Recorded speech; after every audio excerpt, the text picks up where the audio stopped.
Beda cerita dengan tadi. Ketika kemudian kurban ini disiarkan, Masjid. ini ada sebuah persoalan yang kalau kita tidak hati-hati dalam menjaga siar ini, justru akan berdampak 180 derajat daripada tujuan berkurban yang tadi kamu tanyakan. Nah, kejadiannya hari ini adalah banyak orang justru ketika dekat-dekat dengan hari raya kurban itu mereka bukannya sibuk mikirin mereka bisa kurban atau tidak, tapi mikirin dapat daging apa enggak gitu loh, Din.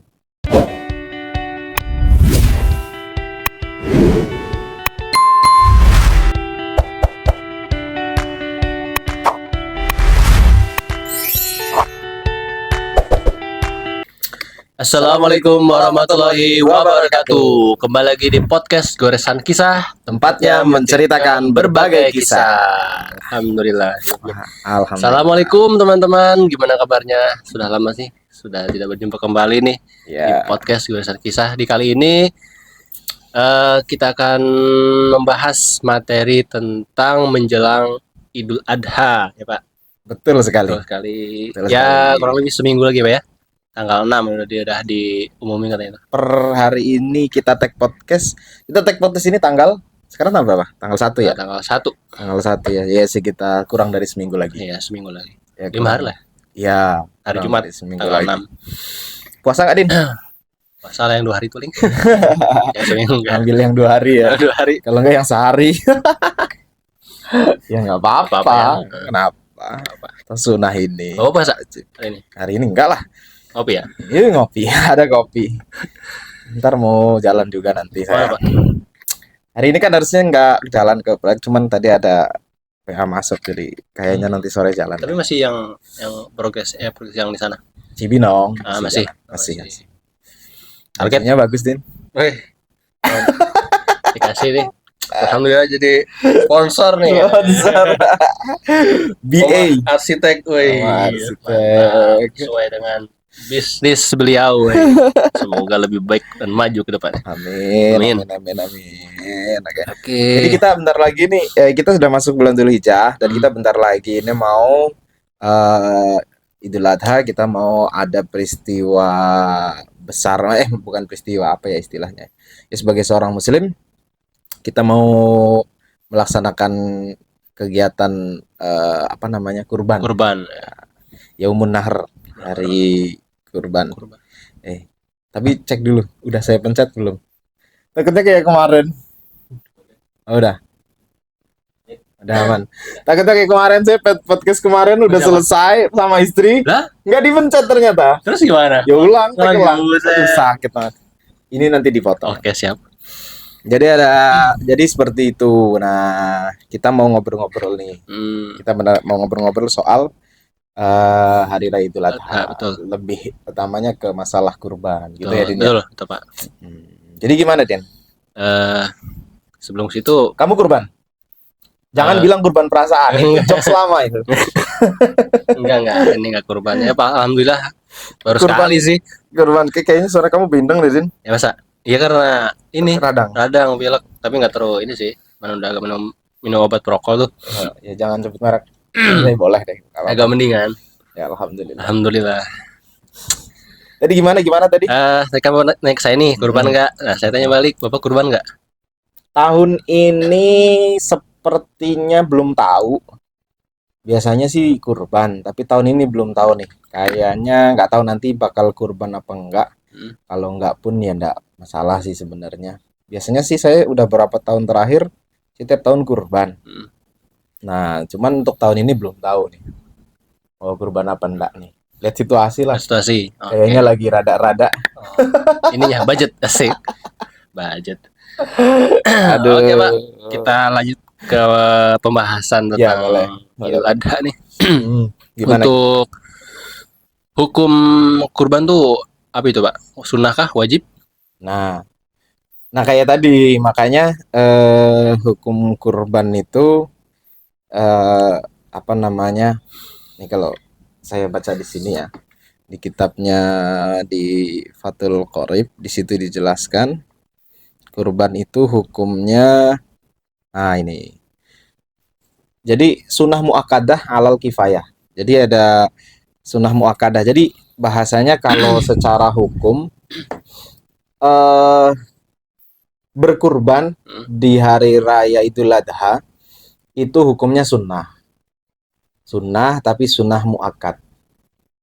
Nah, sunnah muakkad itu artinya sunnah yang sangat dianjurkan bagi yang mampu tentunya ya, sunnah muakkad. Jadi seperti itu. Tapi balik lagi, meskipun itu sangat dianjurkan, bagaimanapun dia hukumnya tetap sunnah. Ya. Jadi tidak sampai kepada sesuatu yang sifatnya wajib. Jadi kalau sesuatu yang sunnah itu ya jangan nggak usah diusahakan, bukan nggak usah diusahakan, tidak perlu dipaksakan.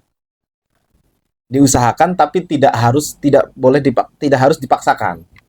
Artinya ketika kamu memang mampu, memang punya gitu ya, memang punya, ya kamu boleh lakukan, boleh dilaksanakan.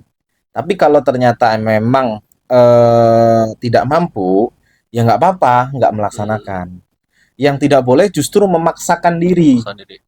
Memang posisinya nggak siap, terus mungkin ada tapi dananya untuk pos-pos yang lain misalkan, memang ada hal-hal yang sifatnya wajib, bayar utang misalkan gitu, jatuh tempo. Itu kalau utang jatuh tempo mana yang harus didahulukan? Kamu punya uang nih 5 juta misalkan, punya uang 5 juta. Kamu bisa beli kambing anggaplah 4 juta, 3 juta sekarang kayaknya kecil lah ya, 3,5 4 juta lah gitu ya. Tapi kamu jatuh tempo 3 juta itu kalau kamu kan punya uang 5 juta nih. Kamu anggaplah beli kambing 4 juta baru dapat misalkan. 4 juta dapat kambing. Tapi kalau kamu beli uang itu kamu belikan kambing, sementara di saat itu juga kamu jatuh tempo gitu, ada jatuh tempo utang. Anggaplah jatuh temponya tuh cuman 2,5 juta. Artinya kan kalau dipakai buat bayar utang nggak bisa buat beli kambing, karena kurang duitnya. Kalau buat beli kambing tapi nggak bisa bayar utang, duitnya juga kurang. Nah, kamu harus milih mana kalau posisi begitu? Tadi kan sesuai dengan hukumnya kan sudah muakkad ya. Jadi kita prioritaskan yang bayar utang dulu. Betul. Jadi yang utama adalah bayar utang. Kenapa? Karena bayar utang itu hukumnya wajib. Bayar utang tuh wajib. Hukumnya wajib. Oh, bayar utang wajib. Sementara kalau kurban itu hukumnya sunnah muakkad. Ada di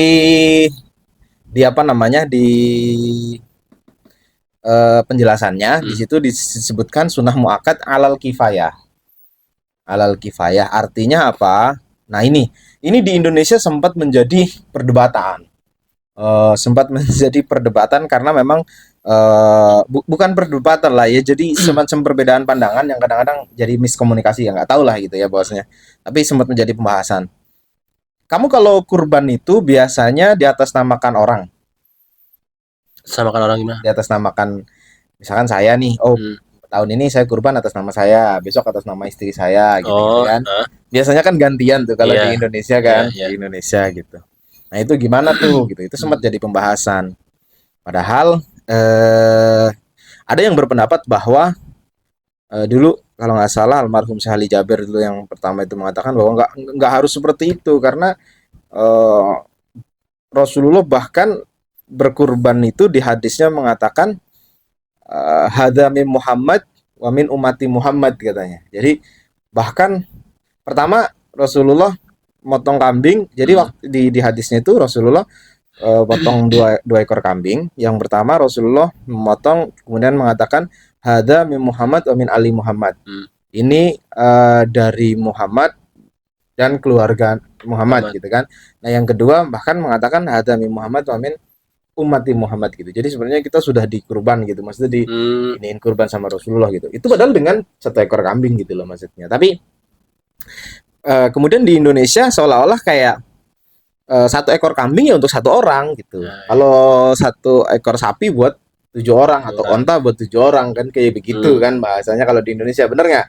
Makanya akhirnya ketika orang itu berkurban, misalkan tahun ini atas nama saya, besok atas nama istri saya, besok lagi atas nama anak saya gitu. Gantian. Padahal di situ dijelaskan, kalau di dalam kitab fikih dijelaskan sunnah muakkad alal kifayah. Alal kifayah artinya kalau sudah ada satu orang di keluarga itu yang berkurban, ya sudah, yang lainnya nggak kurban juga sudah nggak apa-apa, udah nggak sunnah lagi. Kalau bisa ya memang masing-masing satu nggak apa-apa. Tapi kalau nggak bisa, ya sudah, karena ada sudah salah satu yang kurban gitu. Nah, jadi bukan berarti satu kambing untuk satu orang, terus besok diganti atas nama ini, atas nama ini. Tapi menurut saya juga, itu nggak masalah juga dia ganti besok atas nama saya, besoknya atas nama si Fulan, si Fulan. Oh, itu dia masih keluarga saya kan? Iya, masih satu keluarga ya. Ya, anggap aja biar nggak atas nama saya terus gitu. Biar disebut, sekali-kali disebut panitia nama anak saya atau nama istri saya gitu. Toh masih satu keluarga gitu. Ya, jadi sebenarnya menurut saya itu sebenarnya bukan sesuatu yang kalau kita mau apa ya bahasanya, mau kita renungkan bareng-bareng, itu kayaknya sesuatu yang bisa kok kita nggak berdebat gitu. Nggak kita perdebatkan. Tapi itu pernah jadi perdebatan gitu loh maksudnya. Laginya misalnya kalau misalnya untuk satu kambing satu keluarga ya tahun besok, untuk satu keluarga tahun besok satu keluarga, sama aja kan? Iya, tapi tahun ini yang atas namanya saya, tahun besok atas namanya istri saya, misalkan gitu. Tapi masih satu keluarga. Betul. Tapi tadi bahasanya. Jadi sebenarnya kalau menurut saya kan yang jadi persoalan tadi, ada yang mau nggak usah dibikin begitu. Yang ya menurut saya ya nggak apa-apa dibikin begitu juga nggak apa-apa, tuh masih satu keluarga. Toh alal kifayah itu tadi. Ya syukur-syukur artinya misalkan saya keluarganya ada 4 orang nih, saya, istri, 2 anak, anak kedua punya kelebihan harta, saya sekali ini 4 ekor gitu, atau mungkin 1 ekor sapi. Ya kalau kamu punya kelebihan harta ya nggak apa-apa, bagus. Tapi kalau misalnya dia punya kelebihan harta, dia tetap gak mau kurban, gimana? Nah, itu ada hadis yang cukup keras dari baginda Nabi Muhammad SAW bahwasanya buat orang yang mampu tapi dia tidak mau kurban, katanya jangan mendekati tempat sholatku. Bahkan ada yang sampai cukup keras seperti itu. Masjid maksudnya? Iya. Tapi meskipun begitu, apakah kemudian sampai dihukumi kafir dan lain sebagainya? Ya tetap tidak, karena tadi bagaimanapun hukumnya itu sunnah. Ya. Sunnah muakkadah. Jadi nggak sampai di taraf wajib. Artinya kalau tidak sampai di taraf wajib, yang tidak melakukan meskipun mampu juga tidak sampai dihukumi haram. Gitu. Cuman sangat disayangkan. Jadi gitu. Itu pentingnya kita memahami hukum gitu. Memahami hukum. Meskipun sepenting. Jadi hadis itu hanya menjelaskan sepenting apa ini kurban. Bukan sampai pada tahapan mewajibkannya. Ya, jadi kurang lebih seperti itu. Berarti hukumnya hewan kurban itu sunnah muakkad ya Pak ya? Ya, sunnah muakkad. Lalu kemudian untuk pelaksananya Pak, kapan tuh Pak? Setelah sholat ya? Nah ini kayak di podcast yang sebelumnya yang pernah saya bahas tentang Idul Adha. Sholat Idul Adha antara sholat Idul Adha dengan sholat Idul Fitri. Seharusnya sholat Idul Adha itu jauh lebih ramai daripada Idul Fitri gitu kan. Kenapa? Karena yang kemarin saya bilang kalau sholat Idul Fitri itu hari raya hari raya Idul Fitri itu setelah sholat Id acara selesai. Artinya sebetulnya secara syariat harusnya ramainya kita kalau Idul Fitri itu kan sebelumnya, yakni puasanya, Ramadannya. Nah, hari rayanya itu kan penutupan sebetulnya kan. Tapi kalau misalkan kayak Idul Adha, itu kan sebetulnya hari raya itu justru setelah hari raya itu barulah eventnya mulai. Itu artinya setelah sholat Id kemudian dilanjutkan dengan pemotongan hewan kurban. Gitu. Nah, kapan kemudian waktunya? Ini kalau kita baca di Bidayatul Mujtahid wa Nihayatul Muqtasidnya Ibnu Rus, itu di situ banyak perbedaan pendapat. Artinya bahkan ada ulama yang mengatakan bahwa ya hari raya Idul Adha itu cuma 1 hari pas hari rayanya itu aja. Tapi secara umum, secara ijma ulama, secara pendapat ulama yang banyak itu mengatakan bahwa memotong hewan kurban itu boleh di hari rayanya sampai di 3 hari setelahnya. Artinya hari tasyrik.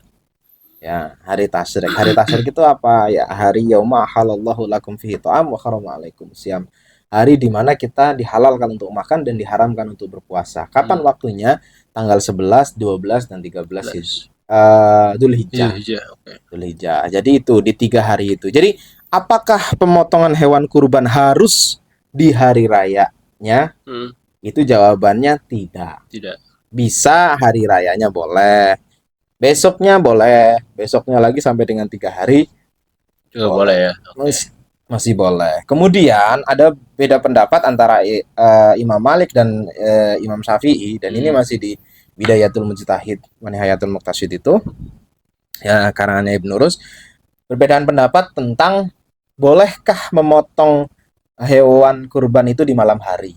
Nah, apakah cuma siang atau boleh siang malam gitu. Nah, kalau menurut Imam Malik memotong hewan kurban itu bolehnya hanya di siang hari, malamnya nggak boleh.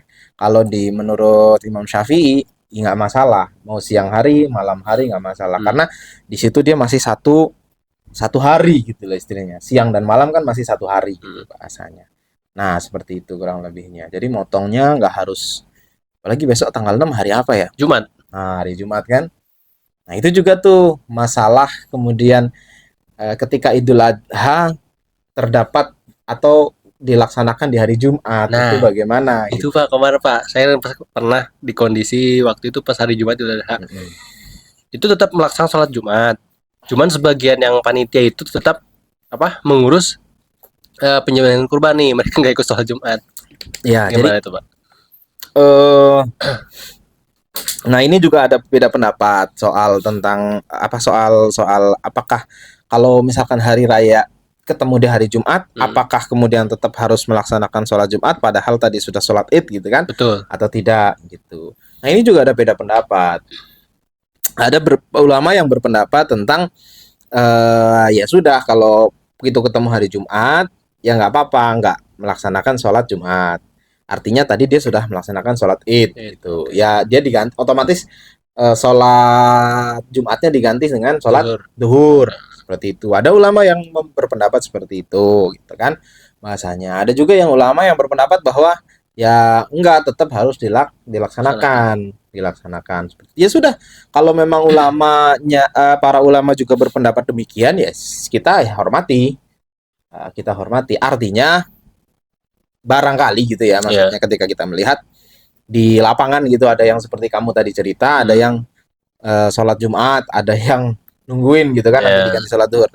Ya kalau mereka selama masih, ya anggap saja mereka intikal madhab gitu. Oh, ini ngikutin yang sholat duhur, ngikutin ulama yang tetap harus sholat Jumat maksudnya. Nanti kalau yang nggak sholat Jumat, ya dia ngikutin ulama yang nanti boleh diganti dengan sholat duhur.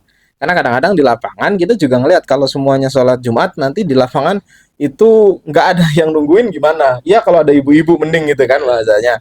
Kalau ibu-ibunya nggak ada, nah sementara dikejar target gitu. Nah, jadi ini sebenarnya persoalan yang teknis yang penting kita masih punya dasar pendapat ulama, dan itu menurut bukan cuma menurut saya, kita semua tahu kalau selama masih ada pendapat ulamanya ya nggak masalah, kita bisa ngikuti salah satunya. Atau bahkan bahasanya kayak tadi, kalau mau cari lebih aman lagi, motongnya jangan di pas hari Jumat, dari keduanya. Di hari keduanya. Jadi sehari setelah itu adhanya. Itu kalau mau lebih aman lagi gitu. Tapi kan ini kan nanti persoalan yang sifatnya teknis. Nah, tapi teknis ini pun, nah ini nanti pembahasannya, teknis ini pun ketika misalkan ini terjadi siar, ya nanti kita bahas lagi. Jadi kurang lebihnya begitu.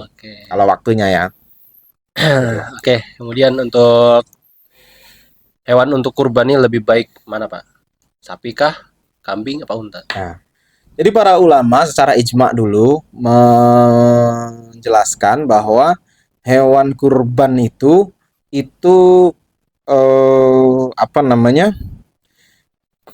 tiga macamnya ya. Macamnya itu ada 3, kambing, kemudian unta atau sapi, dan kemudian keturunan-turunannya. Artinya kayak contoh misalkan kambing, kita nggak ngomong kambing doang.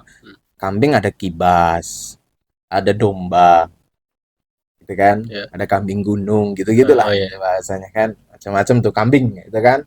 Nah, terus kemudian sapi. Nah, ya ada sapi Madura, Australia, ada sapi Bima, sapi masih sapi. Banteng, Pak.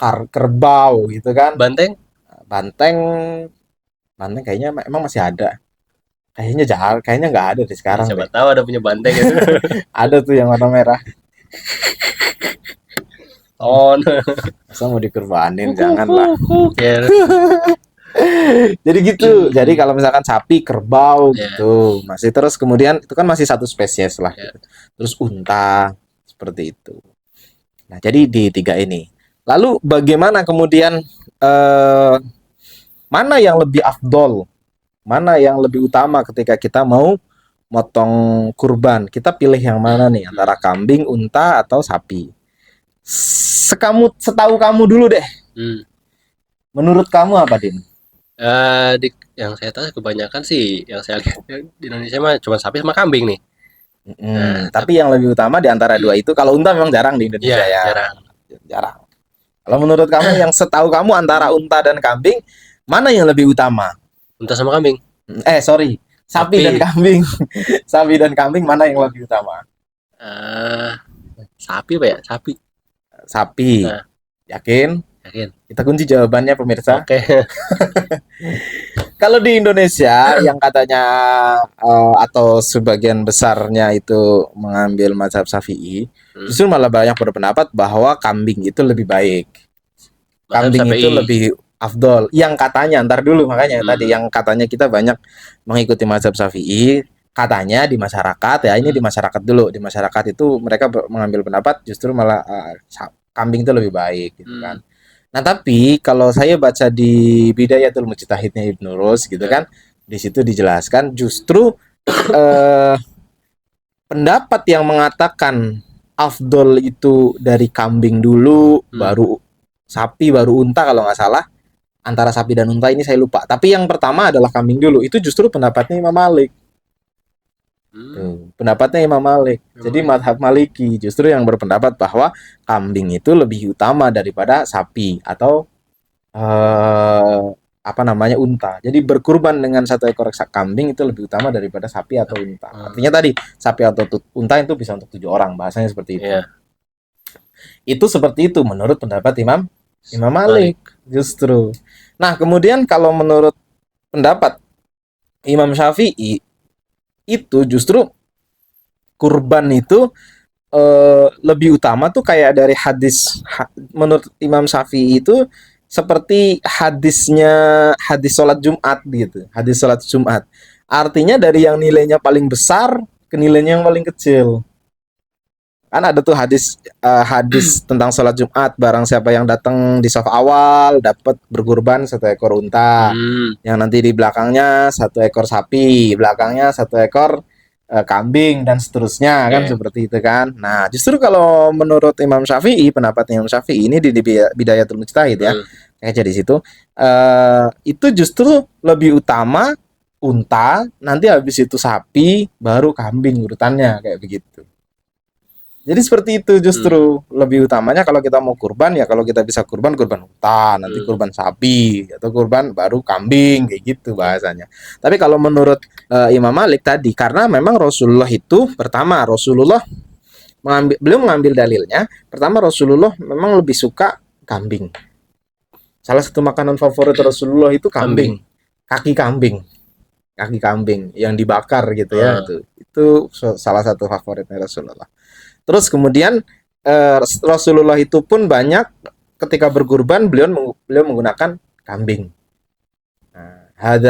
Bahkan tadi yang hadis yang hada min Muhammad wa min ali Muhammad itu meriwayat hadis itu menceritakan ketika Rasulullah mau berkurban dengan 2 ekor kambing. Seperti itu. Lalu kita bagaimana? Ya terserah. Nah, ini nanti akan menjadi pembahasan tentang selanjutnya.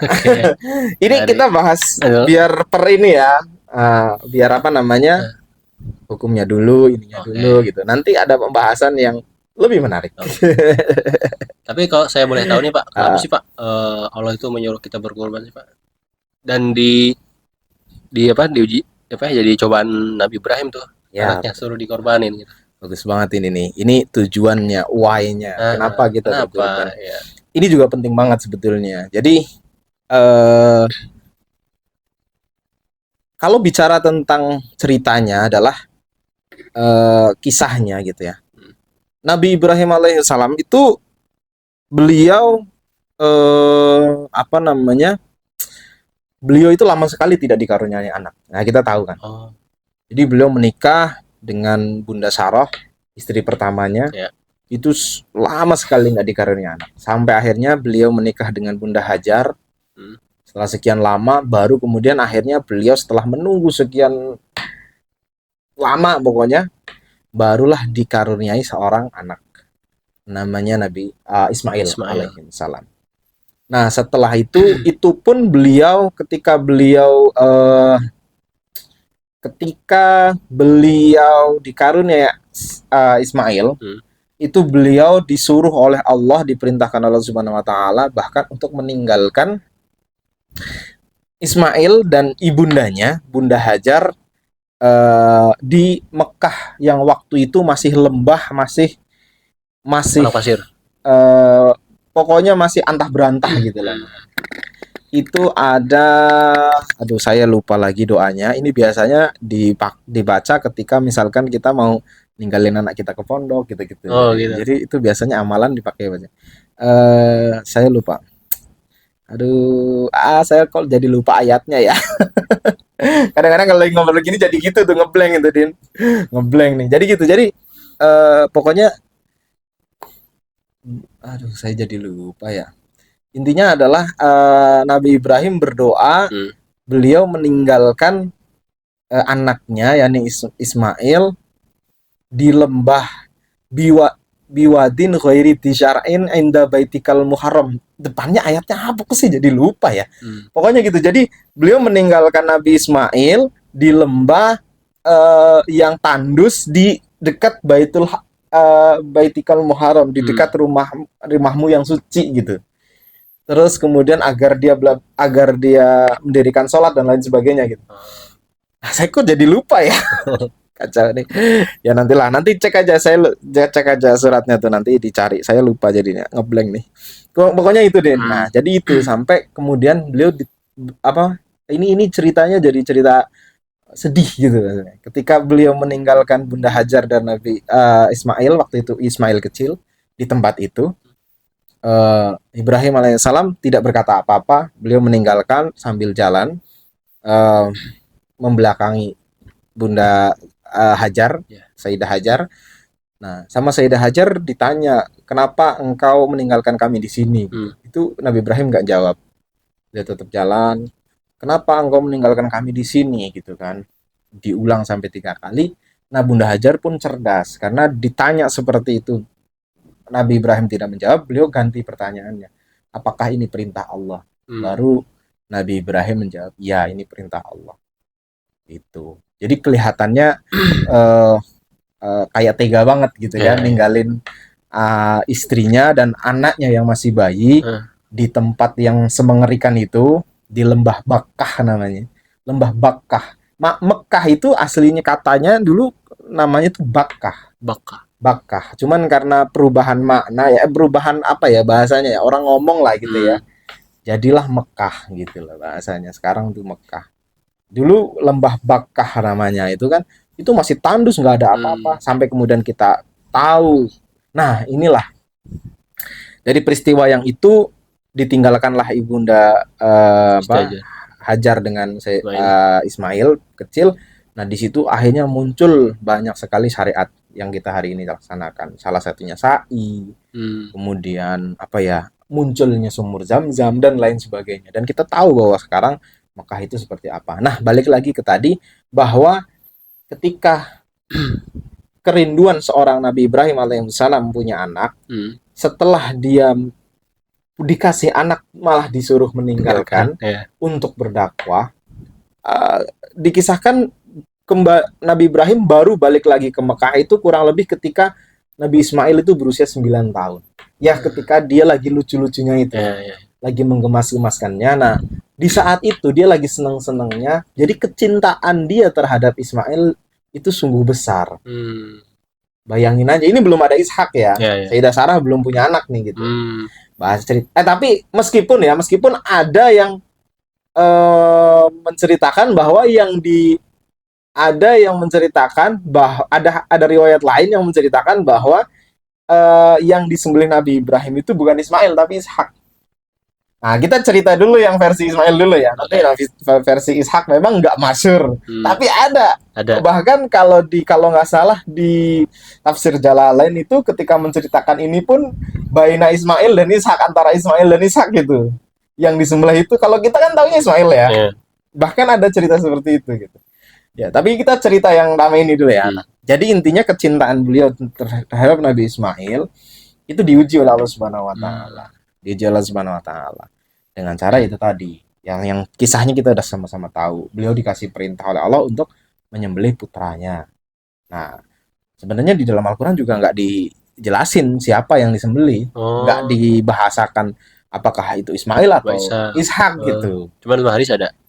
Di dalam hadis ada. Di dalam hadis juga nggak dijelasin, tapi menurut riwayat-riwayat yang lain para ulama, itu makanya muncul perdebatan baina Ismail wa Ishak gitu, antara Ismail dan Ishak. Meskipun di Indonesia di kita itu lebih ramenya itu adalah kisahnya Nabi Ismail. Kurang lebihnya begitu. Sampailah terjadi peristiwa yang kita sama-sama tahu, dan saya mungkin nggak perlu cerita karena saya yakin kalau di momen-momen ini, apalagi di khutbah Jumat, orang udah pasti cerita itu gitu kan. Jadi cerita itu. Jadi intinya adalah dan kemudian syariat itu dilanjutkan sampai dengan baginda Nabi Muhammad SAW, sampai akhirnya datang sampai ke kita. Syariat untuk berkurban. Artinya apa? Kalau secara bahasa, kurban itu dari kata koroba yang artinya mendekatkan diri. Dengan cara berkorban. Nah, artinya kita menyembelih atau apa sih bahasanya? Memotong sifat hewan di dalam diri kita. Artinya kita, ya namanya kita berkorban, justru kita menghilangkan rasa kepemilikan di dalam diri kita. Dengan cara apa? Ya memberikan apa yang kita punya kepada orang lain dengan tadi perintah kurban. Oke. Gitu loh bahasanya. Untuk kurban sendiri, kurban dibagikan ke siapa aja, Pak? Nah, secara syariat dulu ya. Ini kita bicara syariat, belum bicara sosial ya. Kalau secara hukum itu pun ada beberapa pendapat. Di antaranya ada yang berpendapat, ya intinya secara umum adalah hewan kurban itu boleh dibagikan kepada siapa saja. Ke siapa saja tuh boleh. Berapa besarannya tuh macam-macam.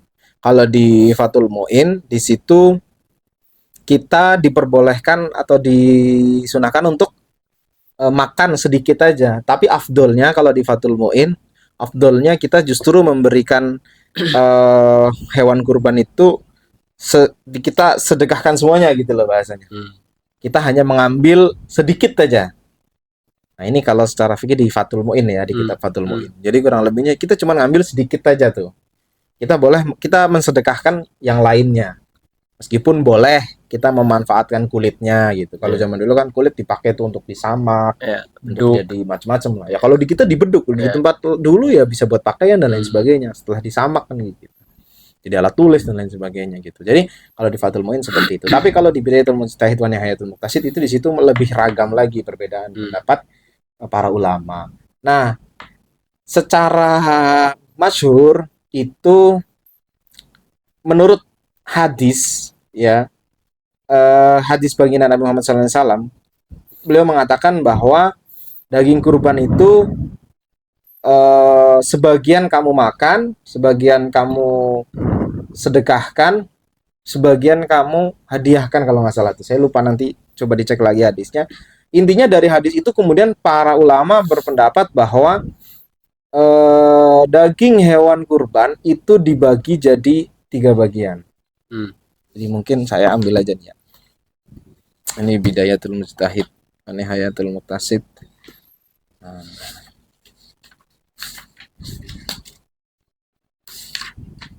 Mana ya?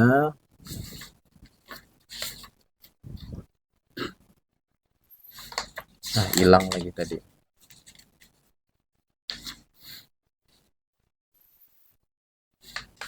Nah ini, wakulu watasaddaqu wadakhiru. Nah, makanlah, sedekahkanlah, dan simpanlah. Jadi ada 3. Bahasanya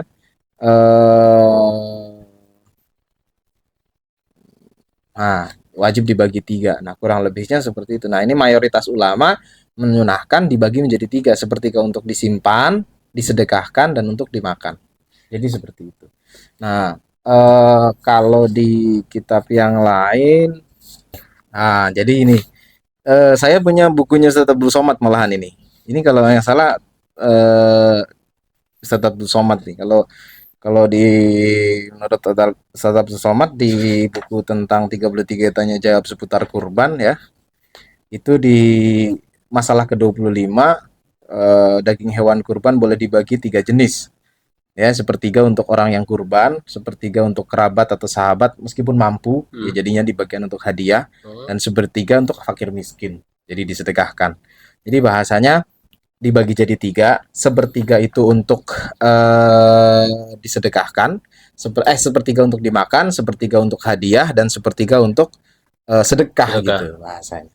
Ya intinya itulah, dibagi seperti itu gitu untuk pembagiannya. Itu secara hukumnya ya, secara pembagian secara hukum menurut pendapat para ulama. Kurang lebihnya begitu. Ada yang, kalau yang tadi di Fathul Mu'in dijelaskan di afdolnya, afdol itu artinya lebih baiknya gitu ya. Afdol itu disedekahkan semuanya, kita ngambil hanya sedikit gitu. Tapi juga secara masyhurnya tadi dijelaskan juga bahwa itu dibagi jadi 3. Nah, dibagi jadi 3. Kurang lebihnya seperti itu. Gitu, Din. Oke. Ini agak panjang jelas. Ada siapa aja yang berhak menerima, yang dibagikan ke orang itu sebagai hadiah, dimakan sama disedekahkan. Iya. Oke. Nah, sama kalau di Fathul Mu'in itu ada dijelaskan bahkan boleh kita memberikan kepada orang kaya. Jadi nggak cuman sekedar orang nggak punya gitu loh bahasanya. Kita bahkan juga boleh memberikan memberikan daging kurban itu kepada orang kaya. Kalau di sini Allahu it'amahu. Jadi dijelaskan bagi yang berkurban boleh memberikan kepada orang kaya. Nah, akan tetapi ada tapinya. Ada tapinya.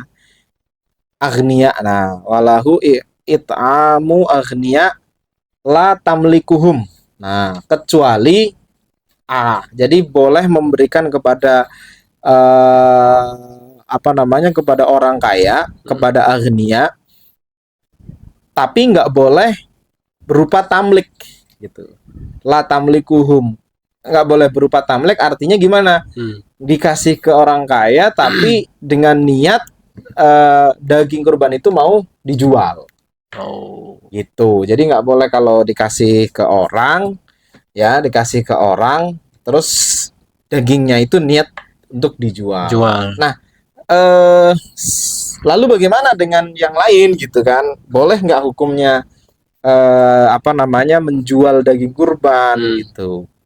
Nah, menjual daging kurban kalau menurut banyak pendapat itu nggak boleh. Nah, kalau di Bidayatul Mujtahid wa Nihayatul Muqtasid itu dijelaskan menurut berbagai ulama, di sini Abdul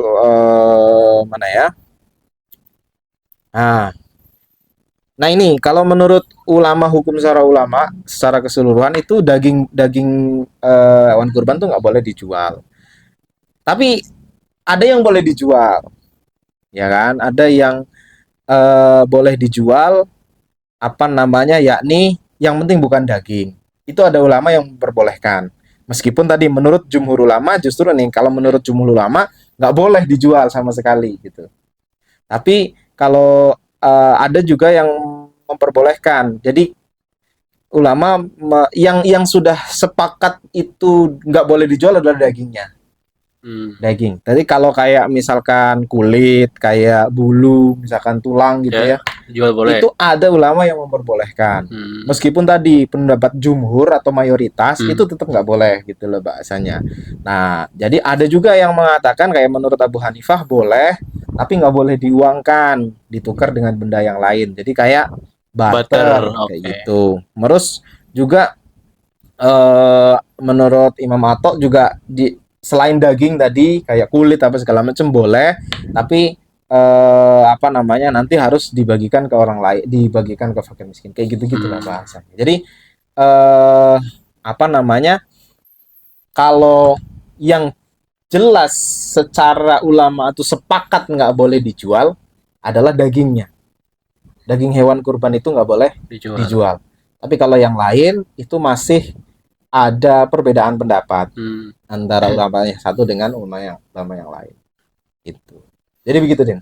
Tapi apabila mana misalnya dia fakir miskin ya, dari panitianya dia mendapatkan jatah hewan kurban, tapi si fakir miskin tersebut ini nggak suka daging sapi apa kambing ya.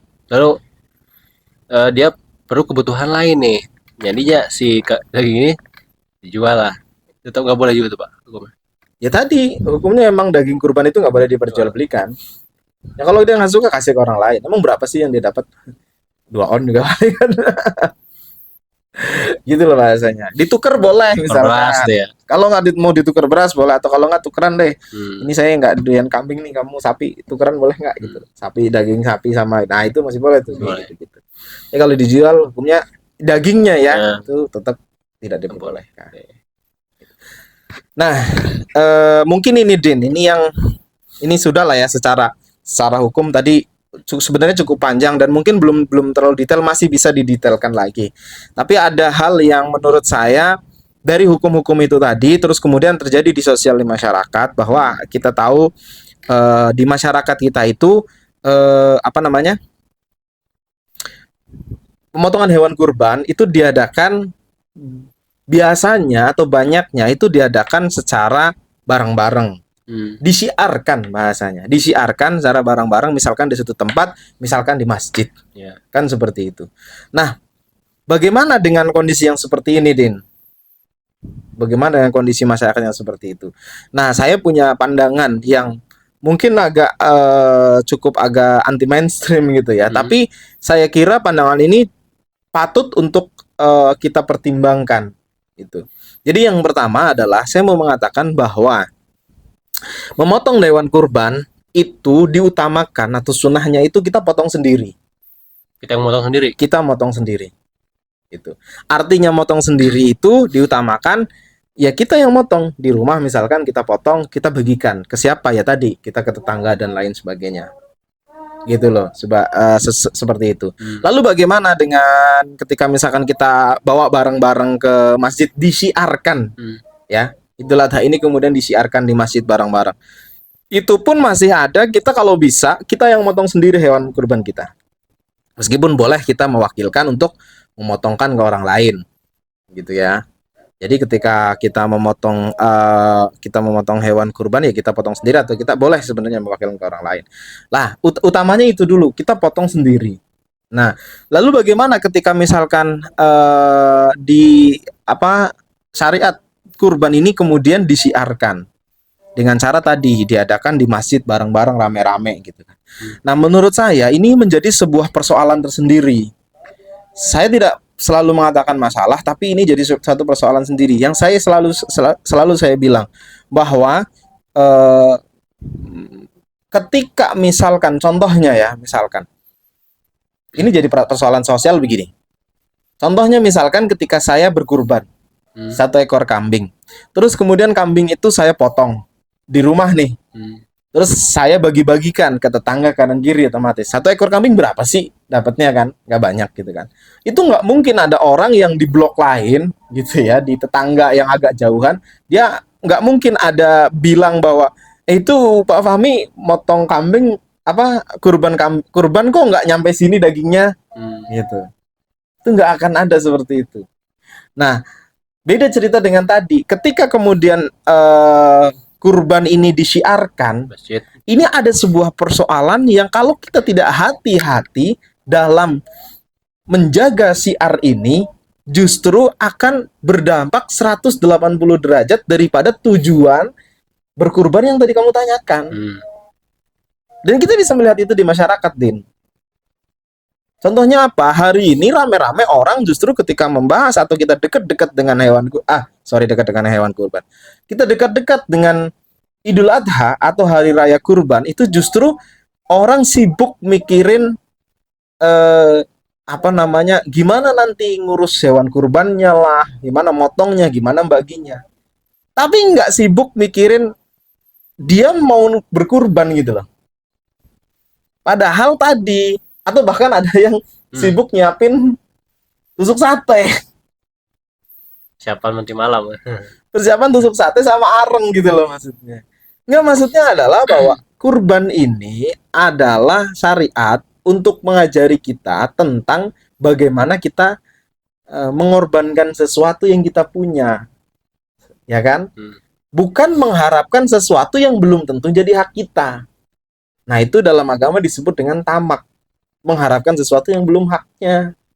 Nah, kejadiannya hari ini adalah banyak orang justru ketika dekat-dekat dengan hari raya kurban, itu mereka bukannya sibuk mikirin mereka bisa kurban atau tidak, tapi mikirin dapat daging apa enggak gitu loh, dia. Dapat daging apa enggak. Justru malah sifat tamak itu tadi yang muncul. Harusnya kita menghilangkan sifat kepemilikan, malah memunculkan sifat tamak. Kenapa tamak? Karena kita mengharapkan sesuatu yang belum tentu jadi hak kita. Nah, ini yang kita harus hati-hati nih. Nah, ini saya mungkin pesan kepada teman-teman panitia kurban, ini tolong nih dijaga hati-hati betul, niatnya dijaga betul. Saya cuma mau bilang kepada teman-teman panitia kurban dimanapun kalian berada ya, dimanapun kalian berada, kalau kalian jadi panitia kurban, kalian itu nggak dapat pahala kurbannya. Yang dapat siapa? Ya yang kurban dong. Sapinya. Kalaupun kalian dapat pahala syiarnya. Dengan ngurusi itu, kalian dapat cuman pahala syiarnya. Tapi itu pun kalau syiarnya itu betul. Tapi kalau syiarnya kemudian itu malah justru jadi melenceng kayak yang tadi, bukan sibuk mengajak orang untuk rame-rame gimana berkurban, tapi justru sibuk akhirnya berdampak kepada masyarakat yang malah justru mengharapkan daging kurban, gitu ya. Itu malah justru kalian akan dimintai pertanggungjawaban. Ini kenapa? Kan nggak lucu tiba-tiba misalkan Allah itu mensyariatkan kurban gitu ya. Allah itu mensyariatkan kurban supaya orang-orang itu dia mau mengorbankan apa yang dia miliki gitu. Yeah.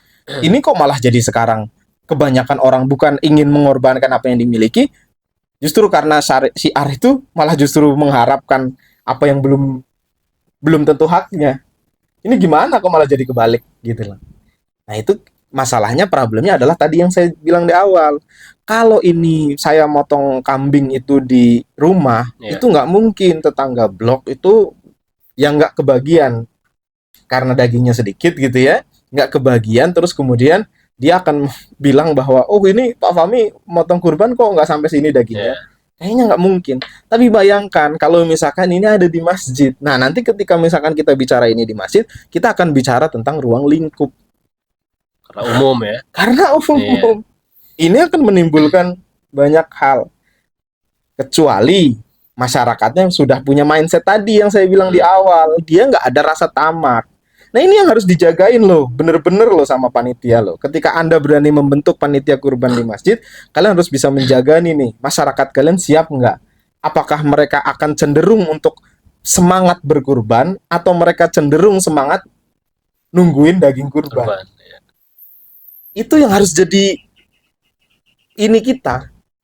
Yang harus jadi ini kita. Dan ketika kalian sudah seperti itu, ya kalian harus bisa bertanggung jawab di situ. Artinya bertanggung jawab apa? Ya kalau kalian memang siap untuk membentuk panitia kurban, ya gimana caranya supaya niatnya orang bukan niat. Semangatnya di hari Idul Adha itu adalah bagaimana masyarakat kalian buat semangat untuk berkurban, bukan semangat untuk nungguin daging kurban gitu. Jadi yang dipikirin adalah gimana caranya orang-orang itu bisa mudah kurban, bikin tabungan kah, bikin ini kah, segala macam. Bukan malah justru semangat orang nungguin daging kurban.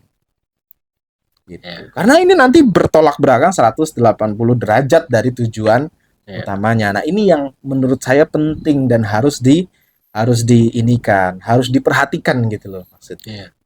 Jadi kalau rapat kurban ya jangan lagi yang dibahas itu ini dibagi ke siapa, panitia dapat apa enggak gitu. Jangan itu yang dibahas.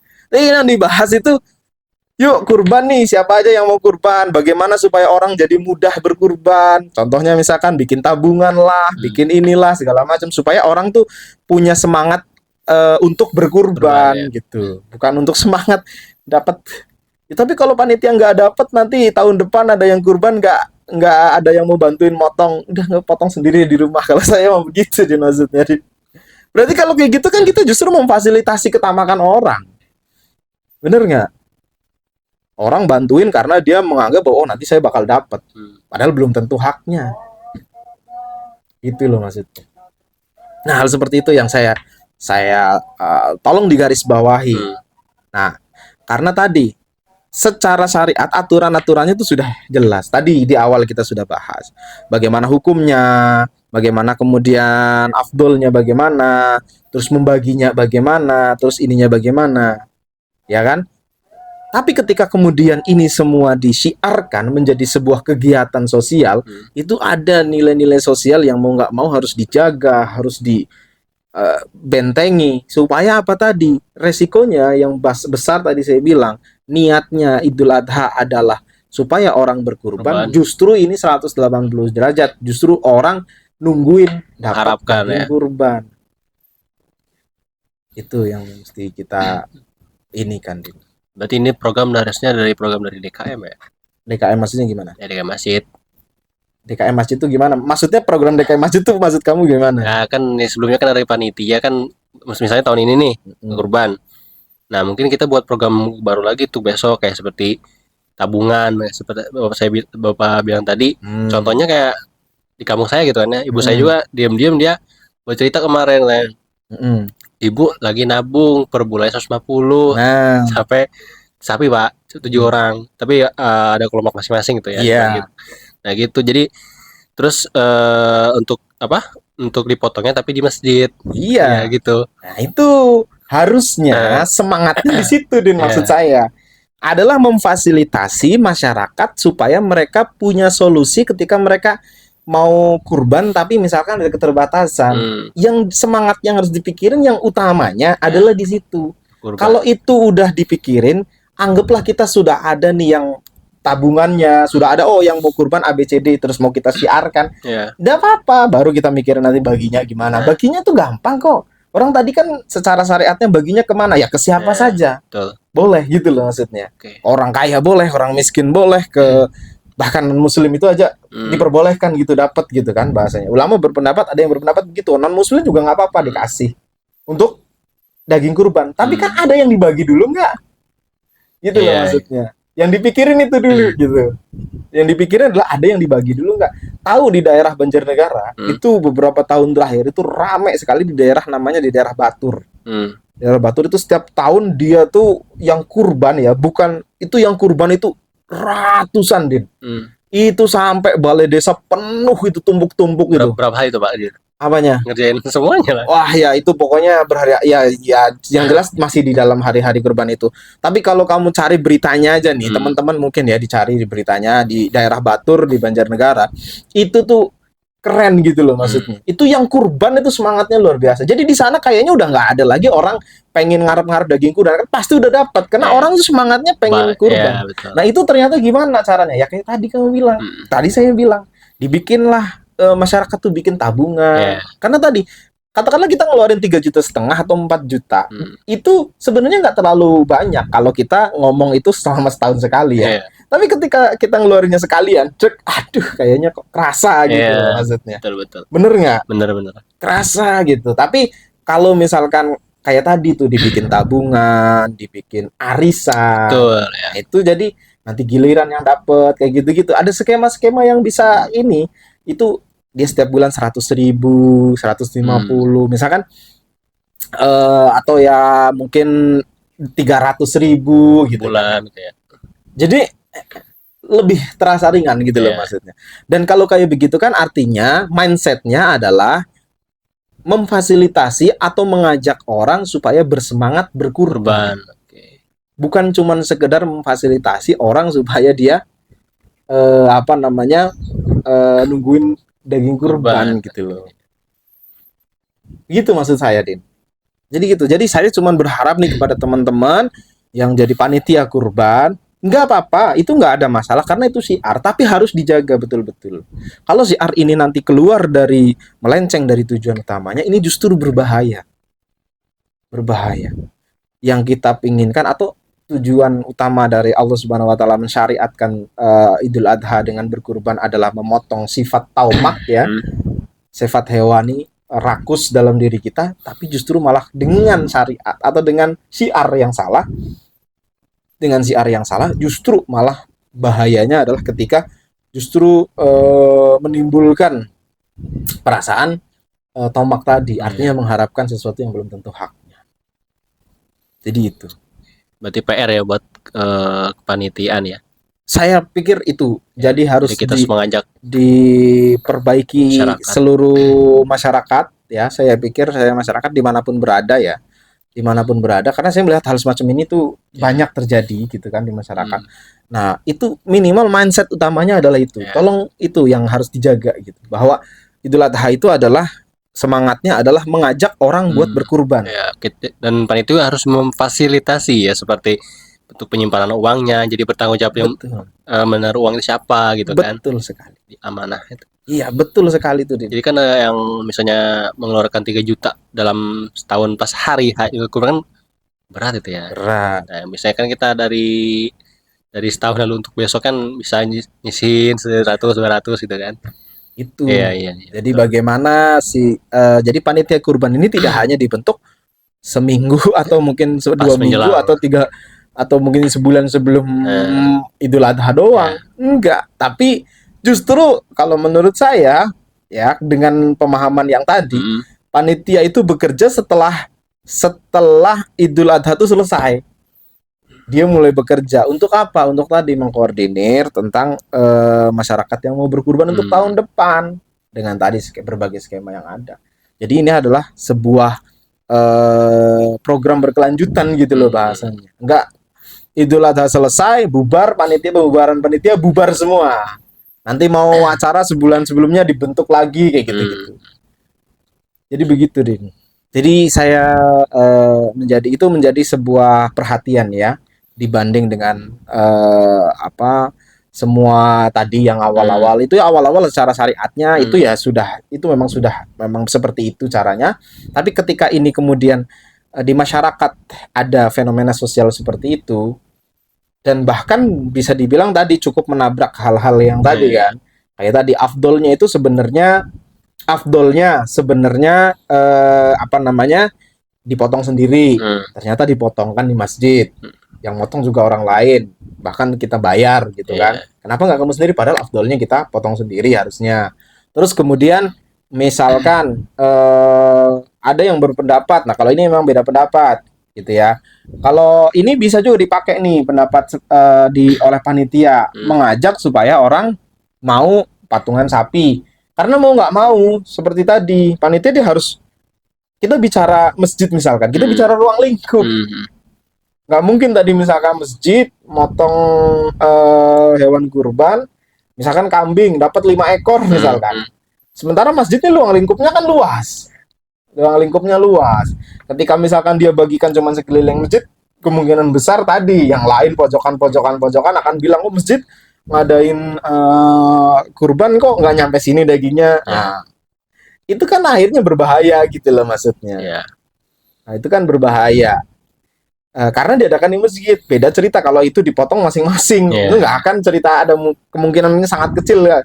Kayaknya orang nggak tahu diri banget kalau ngomong begitu gitu bahasanya. Tapi kalau ini dilakukannya di masjid, ini jadi hal semacam itu tuh jadi sesuatu yang ya mungkin aja dilakukan gitu loh bahasanya. Orang akan sangat karena dilakukannya di masjid. Nah, dengan cara seperti itu kan akhirnya panitia kan harus berpikir lebih utama mana nih antara orang kurban kambing sama kurban sapi, karena harus memenuhi kuota tadi gitu bahasanya.